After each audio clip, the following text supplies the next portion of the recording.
ডাকসু, যেটি বাংলাদেশের রাজনীতি, বাংলাদেশের সংস্কৃতি, বাংলাদেশের গণতান্ত্রিক অধিকার, গণতান্ত্রিক আন্দোলন এর পিছনে একটি বড় অদৃশ্য শক্তি হিসেবে কাজ করে। দরজায় কড়া নাড়ছে সেই ডাকসুর নির্বাচন। লার্নিং মোড়ের আজকের এপিসোডে আমরা জানব ডাকসুর সম্পর্কে, ডাকসুর ইতিহাস, ডাকসুর গঠন, ডাকসুর কার্যপ্রণালী ইত্যাদি সম্পর্কে। দীর্ঘ কয়েক বছর অপেক্ষার পরে ঢাকা বিশ্ববিদ্যালয় প্রশাসন ডাকসুর নির্বাচন গ্রহণ করার সিদ্ধান্ত নিয়েছে। এখন এই ডাকসু আসলে কি? শুরুতে ডাকসুর নাম ডাকসু ছিল না।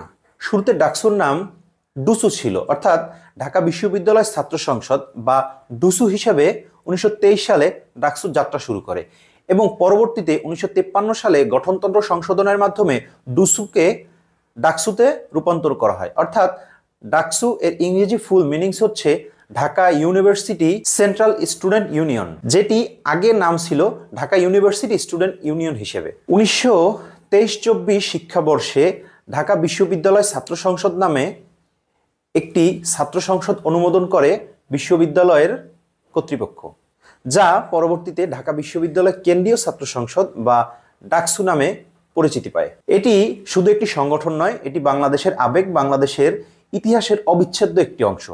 কারণ এই ডাকসুর সাথে জড়িয়ে আছে বাংলাদেশের ইতিহাস। 52-র ভাষা আন্দোলন থেকে 90-এর স্বৈরাচার আন্দোলন, মাঝখানে যতগুলো গণতান্ত্রিক ও স্বাধিকার আন্দোলন হয়েছে সবগুলোর সাথে জড়িয়ে আছে ডাকসুর নাম। 1922 সালের 1 ডিসেম্বর ঢাকা বিশ্ববিদ্যালয়ের কার্জন হলে শিক্ষকদের এক সিদ্ধান্ত মোতাবেক ডুসু বা ঢাকা বিশ্ববিদ্যালয় ছাত্র সংসদ নামে এটি গঠন করা হয়, যা পরবর্তী বছর অর্থাৎ 1923-24 শিক্ষাবর্ষ থেকে কার্যকর করা হয়। বাংলাদেশের দ্বিতীয় সংসদ বলা হয় ডাকসুকে। এবার জানিয়ে দিচ্ছি ডাকসুর সংক্ষিপ্ত পরিচিতি। ডাকসুর নাম সংক্ষেপে বলা হয় ডাকসু, যার পূর্ণ রূপ হচ্ছে Dhaka university central student union. ডাকসুর গঠনকাল 1923-24 শিক্ষাবর্ষ এবং পরবর্তীতে 1953 সালে এর গঠনতন্ত্র পরিবর্তন করে Dhaka university central student union বা ডাকসু রাখা হয়। ডাকসুর অবস্থান ঢাকা বিশ্ববিদ্যালয়ে। সদস্যপদ 2019 সালে সর্বশেষ তথ্য অনুযায়ী ডাকসুর বর্তমান মোট সদস্য হচ্ছে 38,493 জন। ডাকসুর দাপ্তরিক ভাষা বাংলা। ডাকসুর বর্তমান সভাপতি হলেন পদাধিকার বলে ঢাকা বিশ্ববিদ্যালয়ের ভাইস চ্যান্সেলর। সেক্ষেত্রে বর্তমান প্রেসিডেন্টের নাম হচ্ছে নিয়াজ আহমেদ খান। এবারে আমরা জানবো ডাকসুর সংক্ষিপ্ত একটি ইতিহাস।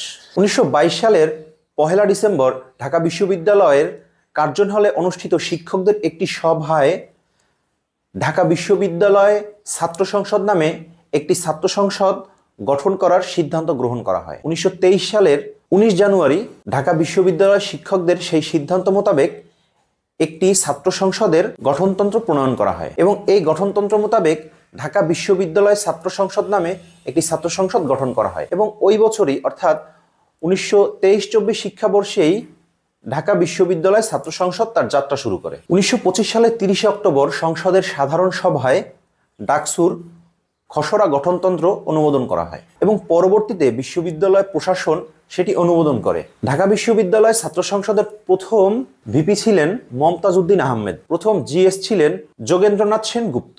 পরবর্তীতে 1953-54 শিক্ষাবর্ষে ঢাকা বিশ্ববিদ্যালয় ছাত্র সংসদের যেই গঠনতন্ত্র ছিল সেই গঠনতন্ত্রটি সংশোধন করা হয় এবং সংশোধন করার মাধ্যমে ঢাকা বিশ্ববিদ্যালয় ছাত্র সংসদ বা ডুসু এর পরিবর্তে এর নামকরণ করা হয় ঢাকা বিশ্ববিদ্যালয় কেন্দ্রীয় ছাত্র সংসদ বা ডাকসু হিসেবে। পদাধিকার বলে ঢাকা বিশ্ববিদ্যালয়ের উপাচার্যই ঢাকা বিশ্ববিদ্যালয় কেন্দ্রীয় ছাত্র সংসদের প্রেসিডেন্ট বা সভাপতি হিসেবে নির্বাচিত হন। কিন্তু সহসভাপতি, সাধারণ সম্পাদক, সহ সম্পাদক ইত্যাদি পদসমূহের ছাত্র প্রতিনিধি ছাত্ররা তাদের সরাসরি ভোট প্রদানের মাধ্যমে বেছে নেন। ডাকসুর কোষাধ্যক্ষ হন একজন শিক্ষক। 2019 সালে ডাকসুর গঠনতন্ত্র আবারও সংশোধন করা হয় এবং সেই সংশোধনের মাধ্যমে ডাকসুর মোট সদস্য পদ দাঁড়ায় 25টিতে।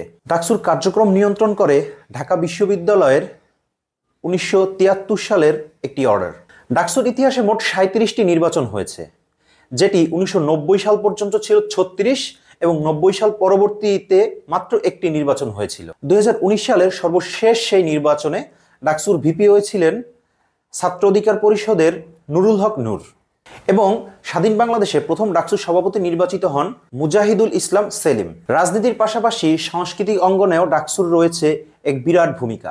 ঢাকা বিশ্ববিদ্যালয় চলচ্চিত্র সংসদও ডাকসুর অধীনে, যা 1962 পরবর্তী সালগুলোতে বাংলাদেশের চলচ্চিত্রে এক বিরাট ভূমিকা পালন করে আসছে। দীর্ঘ প্রতীক্ষার পরে 9 সেপ্টেম্বর 2025 সালে ডাকসুর নির্বাচন অনুষ্ঠিত হতে যাচ্ছে। তাফসিল অনুযায়ী মনোনয়নপত্র জমা দেওয়া এবং ভোট গ্রহণ পর্যন্ত চলছে এর জোর প্রস্তুতি, এবং শিক্ষার্থীরা অপেক্ষা করছে ডাকসুর নতুন নেতৃত্ব বেছে নেওয়ার। লার্নিং মোড়ের সাথে থাকার জন্য ধন্যবাদ। ডাকসু সম্পর্কে যদি আপনার কোনো প্রশ্ন থাকে অবশ্যই করতে পারেন আমাদের কমেন্ট সেকশনে।